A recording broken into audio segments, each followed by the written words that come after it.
Bonjour, monsieur Seikou Yaya Baldé. Oui, bonjour. Bonjour, vous êtes représentant du ministère de l'Agriculture et de l'Élevage de la République de Guinée en fonction de directeur national du service de la promotion rurale et du conseil agricole. Merci beaucoup d'être présent pour cette interview dans le cadre du programme FOLUR et de notre réunion annuelle, de notre meeting annuel des partenaires du programme FOLUR. C'est un plaisir d'être avec vous pour discuter de la situation agricole, des chaînes de valeur, des enjeux de la restauration, de la lutte contre la déforestation en République de Guinée et notamment du point de vue des chaînes de valeur phares comme par exemple l'huile de palme. Est-ce que vous pourriez nous en dire un peu plus sur la situation actuelle du secteur agricole du point de vue des enjeux de la lutte contre la déforestation et des enjeux de restauration des écosystèmes ? Oui, merci monsieur, merci de me recevoir ici. C'est vraiment un plaisir pour moi de représenter le ministère de l'Agriculture dans le cadre du projet FOLUR. En Guinée, nous sommes en train de mettre tout en œuvre pour moderniser l'agriculture. Au jour d'aujourd'hui, depuis la prise de pouvoir du 5 septembre 2021, l'État guinéen, à travers le ministère de l'Agriculture et de l'Élevage et tous les services techniques réunis, mettent tout en œuvre pour développer la chaîne de valeur agricole. Et dans le domaine de l'exploitation et de la production de l'huile de palme, il y a vraiment beaucoup de choses qui sont mises en œuvre par l'État guinéen. La production est généralement locale, c'est des artisans, c'est la population en quelque sorte qui produit. La production d'huile de palme est très élevée du côté sud de la forêt où le projet FOLUR doit évoluer. Et la chaîne de valeur de l'huile de palme est très développée. Nous avons même une société publique qui est installée en Guinée forestière, c'est le sud de la Guinée, qui produit l'huile de palme et qui rachète généralement les productions locales avec les populations de la zone forestière. Il y en a encore dans la zone côtière une forte production d'huile de palme, mais elle est généralement plus notée dans le sud du pays. Merci. Est-ce que vous pourriez nous en dire plus sur les problématiques que le projet FOLUR vient régler et comment le projet FOLUR s'articule en termes de composantes, d'activités phares? Est-ce que vous pourriez nous en dire un petit peu plus? Oui, vous savez, l'arrivée du projet FOLUR est très importante pour nous en Guinée, puisque nous avons là le ministère de l'Agriculture qui est impliqué à travers la promotion rurale et le conseil agricole, qui est la direction que moi-même je dirige.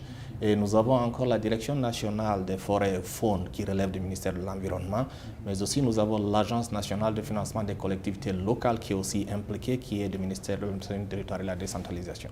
Donc en quelque sorte, ces trois départements phares qui permettent vraiment de régler tous les problèmes qui sont liés à la chaîne de valeur de l'huile de palme, mais aussi à la déforestation en Guinée. Puisque quand la direction de faune et flore se donne les mains avec le conseil agricole du pays et les collectivités locales, je pense que nous allons utiliser les outils et les technologies que nous allons mettre à la disposition de ces populations à travers le conseil agricole et l'appui technique de la FAO pour que ces producteurs et ces exploitants agricoles puissent être techniquement outillés à travers la vulgarisation des nouvelles technologies agricoles. Formidable. Et donc, si on considère l'impact que va avoir le projet FOLUR, les contributions du projet FOLUR, est-ce que selon vous, il reste quand même encore des manques, des besoins à combler? Est-ce qu'il y a encore des défis techniques, des défis financiers pour aller encore plus loin? Oui, vous savez, l'État est en train de mettre tout en œuvre pour rehausser le niveau de production et de productivité des producteurs à travers le conseil agricole et toutes les autres directions du département du ministère de l'Agriculture en rapport avec le ministère de l'Environnement. Donc les moyens, l'État met les moyens à disposition, les partenaires à travers les projets mettent les moyens à disposition et la vulgarisation a plusieurs outils est suffisamment outillée à travers les partenaires techniques, à travers les formations, à travers les bourses d'études que ces vulgarisateurs reçoivent pour vraiment vulgariser les nouvelles techniques et pratiques de l'agriculture qui vont vraiment favoriser la réduction de la déforestation dans le pays. Très intéressant. Il y a un grand problème souvent, c'est de travailler avec le secteur privé. Comment on fait pour sensibiliser le secteur privé, pour lui permettre de renforcer ses capacités, pour lui permettre d'innover? Quelles sont les innovations aujourd'hui dont on a besoin dans le secteur privé, et notamment peut-être sur la chaîne de valeur de l'huile de palme, pour justement éviter davantage la déforestation, promouvoir la restauration des écosystèmes? Oui, vous savez, la grande partie des producteurs de l'huile de palme, c'est généralement des privés. C'est des producteurs qui sont là installés dans la zone sud du pays et qui sont généralement organisés en des groupements, des organisations professionnelles qui sont structurées à travers le conseil agricole du pays, qui sont suivis, assistés techniquement sur toutes les pratiques de production, de transformation primaire et de suivi au niveau de la chaîne de valeur de l'huile de palme jusqu'à la vente, à travers le ministère du Commerce aussi, qui travaille avec nous dans d'autres projets, le projet de chaîne de valeur agricole du ministère du Commerce, qui est encore sur la même procédure avec beaucoup d'autres spéculations, à savoir le café, le cacao, la pomme de terre et l'huile de palme, surtout dans le sud du pays. Merci. Et puis, il y a l'enjeu du genre qui est très important dans le programme Folure, l'intégration des femmes, la contribution, les impacts positifs pour les femmes, et puis leur permettre de jouer un rôle dans la mise en œuvre et d'être bénéficiaires pleinement, partenaires, contributrices du programme Folure. Comment est-ce que vous avez assuré justement que la dimension genre est bien intégrée dans votre projet national? Oui, vous savez, quand on parle généralement du genre dans le domaine agricole, en République de Guinée, les intéressés, les personnes touchées là, c'est généralement les femmes. Elles sont les productrices à la base, elles sont les transformatrices et elles sont très impliquées dans la chaîne de valeur agricole en général et celle de l'huile de palme en particulier. Donc à ce niveau, nous n'avons vraiment aucune difficulté, nous n'avons aucune inquiétude et nous sommes rassurés que c'est généralement les femmes qui sont très accompagnées puisqu'on estime en quelque sorte que c'est elles qui sont démunies, mais elles sont très prises en compte dans la chaîne de valeur agricole et surtout celle de l'huile de palme.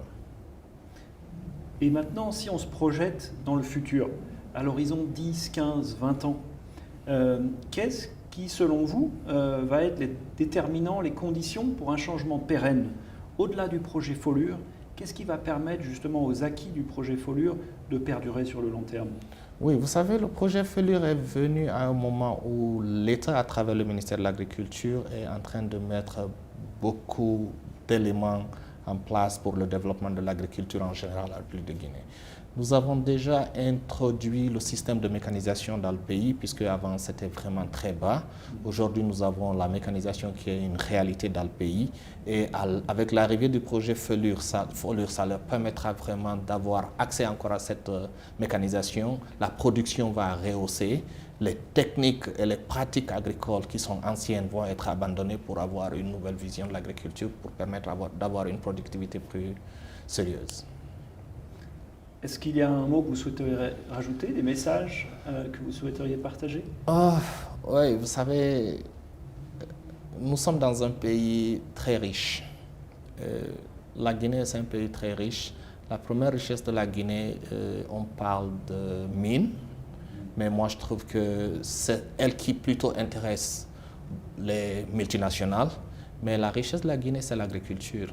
Nous avons 13 millions de terres arables, 13 millions de terres cultivables pour seulement 13 millions d'habitants. Donc c'est pour dire qu'un habitant au moins, pour 1 hectare, ça permet de nourrir tout le pays. Donc à travers l'exploitation minière par les multinationales, ça contribue vraiment à la déforestation et à l'appauvrissement des sols en Guinée. Donc je pense que c'est mieux que nous soyons encore plus focalisés à la production de la mine agricole que de la mine, de l'aluminium, de la bauxite, de tout ce qui s'ensuit. Donc la production de la contribution de l'agriculture dans le développement socio-économique du pays est plus importante pour moi que l'exploitation minière. Merci beaucoup. À moi de vous remercier. Merci, M. Baldé. Merci.